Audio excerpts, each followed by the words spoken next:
What's going on, guys? Welcome back, and today I'm going to be doing something that I haven't really done before, and I'm going to be doing a book review. And if you have seen like some of my videos in the past, or like some of my haul videos, I got this for my birthday last year. You would have remembered that I got Thrawn Ascendency, Chaos Rising, and yeah, my sister got this book for me, and I'd seen some of Rebels at the time and stuff, and I was aware of who Thrawn was. I was like, oh, he's that blue guy, but I was interested to kind of learn more about Thrawn as a character. And so I read through this book, and I really liked it. I actually really liked this book. I feel like Star Wars recently has been on quite a high, on a streak recently, like a good streak. We had Mandalorian, we've had whatever the last season of Clone Wars is pretty good. And it just all this stuff keeps coming out that's pretty good, and this book is no exception. This came out last year, and I really liked it. And now I have not read the other Thrawn books in the past. I believe there is the 90s trilogy by Timothy Zahn, which is not canon anymore, and there is the new canon Thrawn trilogy, which started around when he was introduced into the Rebels show.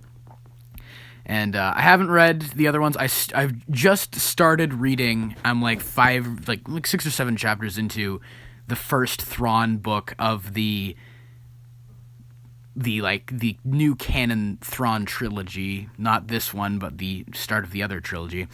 And I've done some research into it, and I was kind of thinking how there's certain plot points in this book that are set up that aren't really fully explored, such as a certain character showing up. I'll try and keep this as spoiler-free as possible for those of you who haven't read it and are interested in reading it. But there's a certain character, a certain very famous, popular character in the Star Wars franchise that does appear in this book, and I thought it was rather weird that they introduced him and didn't really do much with him, but then I found out that the second of the Thrawn trilogy preceding this, that was written a couple years ago, actually does feature that plot line that was set up here that they just kind of allude to. It this one chapter, it ends and introduces this character, and then Thrawn's like, I'm gonna go with you or something. And then they don't really go anywhere with it, and then in a couple chapters later, Thrawn returns and kind of alludes to that he went on some adventure with this character, but it isn't really specified what happened, or they don't really show what happened, which I was kind of disappointed in. But now I found out that they explore a lot of that in these other Thrawn books. So I'm trying to read through all of them, and I may do a review of the 2017 Thrawn. I don't know if you'd be interested in seeing that, because I think a lot of people have already talked about that book, and this one is more new, so that's why I wanted to talk about it, and also it's the first one I read. But I really liked kind of the way the book was formatted. I really liked kind of seeing this pocket of the Star Wars galaxy, reading through it, and just kind of, seeing kind of this it's very hard locked on this one group called the Chiss, which is something very interesting to me, because I haven't read the original, so this is this is the first Thrawn book that I've read. I know there are 7 or 8 out there, right? But I didn't know a lot about Thrawn and about his species, so this book really does kind of go into a lot of that backstory and his species and stuff, and then jumping from this to the first of the other canon Thrawn trilogy is very interesting, because that one is more focused on the Imperial side of things, and to them the Chiss are a myth. But in this book, the outside world, the Chiss live in what is considered by the rest of the Star Wars galaxy to be the unknown regions, but to them, to the Chiss, all these other conflicts going on are very obscure, and they don't concern themselves with, I knew this was set during the Clone Wars, and it is set during the Clone Wars, but the Clone Wars are only briefly alluded to a couple times in one chapter, and one character appears from Star Wars canon that is very familiar to a lot of people. But besides that, and a couple little references, there aren't a lot of canon tie-ins and very obvious kind of fan servicey moments. It's very hard locked on exploring Thrawn's psyche and these other characters' psyche and the whole world of the Chiss, which I found very interesting, because I like, seeing more unique and different sides of Star Wars, and I really like the way this book explored all of that. I really liked learning about the Chiss and about Thrawn's psyche, and they keep alluding to throughout the book, Thrawn is like this very kind of noble character, but he has methods that his higher-ups don't always approve of, and they allude to multiple times this mission that he went on in the past, and like a mistake that he made that he regrets, like to like an extreme degree, and he feels really bad about this incident in the past. But that's kind of where the problem comes in, is I don't see how this character, the character in this book, becomes the Thrawn that we know in like the Rebels show, who's willing to like bombard Lothal and hurt like innocent people. I don't see that, because once again, this incident that they allude to in the past where a bunch of people got hurt, whenever he thinks about that, he just feels extreme guilt. And I don't feel like this would be the same character from Rebels. In Rebels, he's kind of, he has like this certain kind of characteristics of Thrawn, like his obsession with art and his ability to predict the enemy's tactics or whatever. But those are just kind of general character traits people associate with Thrawn. There's not a lot of nuance to Thrawn in that show. Here, there's a lot more nuance, and he's a much more intriguing, deep character than he was in Rebels. And I feel like, I really would recommend a lot of people read this book. And it's a really fun read, and I really like the way it was formatted. Like, every chapter or so, they allude to the fact that Thrawn's going to meet up with some character, and then we have a flashback chapter, which they call Memories.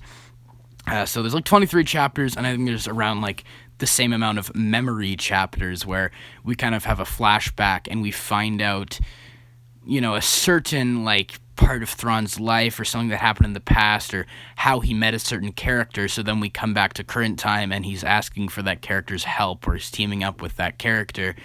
So I liked the way it was formatted. I found that very interesting, and it kept it like constantly engaging when they kept introducing new elements, and then they would explore those elements in the past and then integrate them into the current storyline. I found it very interesting. I really liked the way it was formatted, and I liked the way that it was. I really liked this book. I would recommend, if any of you are kind of interested in, like, if you've watched Rebels or whatever and you feel like Thrawn was a little bit overhyped, or he wasn't really that interesting, which I can agree with. Going off of just watching Rebels, I was like, there's not a lot of nuance to this character. He's kind of overhyped. But then having read this book and just having started Thrawn, the 2017 book, I can see where all the hype for this character comes from, and I'm really interested in learning more about him. And I'm really into the world of Thrawn now. I really like kind of the different perspectives and seen in this book and the 2017 Thrawn novel. And I do want to read, I believe, Thrawn Treason and Thrawn Alliances, I think, are the other two of this trilogy. If any of you have read the 90s Thrawn books and think they are good, even though they aren't canon, and you recommend them, let me know, because I might read those at some point, but I mainly want to focus on the canon stuff right now. But yeah, I really enjoyed Thrawn Ascendency Chaos Rising. I believe I don't know if necessarily you need to have read the other canon Thrawn trilogy. There are some characters that might appear in that trilogy that I am not aware of that they allude to. Like there's a character that appears at the end of this book, and it's meant as kind of a big reveal, but I didn't really get it because I'm not really familiar with that character. So maybe if you'd read the canon trilogy that came before this, you'd have some foreknowledge on who that is. But I feel like as an introduction to Thrawn and the world of the Chiss and everything, I feel like this works rather well, and it doesn't really depend on your knowledge of the other books. Having looked into it, knowing that a lot of these plot lines are explored in other books, there are plot points in this book that feel like they don't really go anywhere and get set up, and you're kind of like, there wasn't really any payoff, but apparently that payoff does happen in these other books. So I like the way that all these books kind of intertwine, and it's very interesting. And I really did enjoy this book, and it did a really good job of piquing my interest in a character that I did not have a ton of interest in before, and kind of a world and aspect of Star Wars that I wasn't that interested in. Like Thrawn, he's a blue guy. The Chiss, this just sounds weird. But then I was like, this is actually rather interesting, and it's interesting when you get kind of little hints and clues as to how it ties into the overall kind of Star Wars narrative. I really like it. I really like this book, and I would recommend it to any of you who are interested in learning more about Thrawn and certain aspects of Star Wars and kind of deepening your knowledge of the lore and all that, it's a fun experience. And I do think you can start with this book.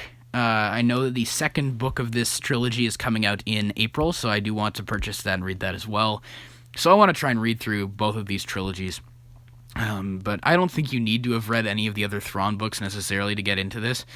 I feel like you can just read it on its own, and it's a good introduction. And then if you feel like you want to read the rest of it, like I do, go ahead and read the rest of those books. But yeah, as like my introduction to the Thrawn character, like in terms of the books side of things, rather than the like Rebels and the other media Thrawn's in, I really liked it. I really liked this book, and I do recommend it to any of those who are interested in, once again, deepening your knowledge of the lore of Star Wars and of the character of Thrawn. But yeah, you guys please let me know what you thought of this book review. What do you think of this format? Do you want to see more book reviews in the future? Just whatever your thoughts are, please let me know them all in the comments below. And of course, as always, I hope you guys have a great day.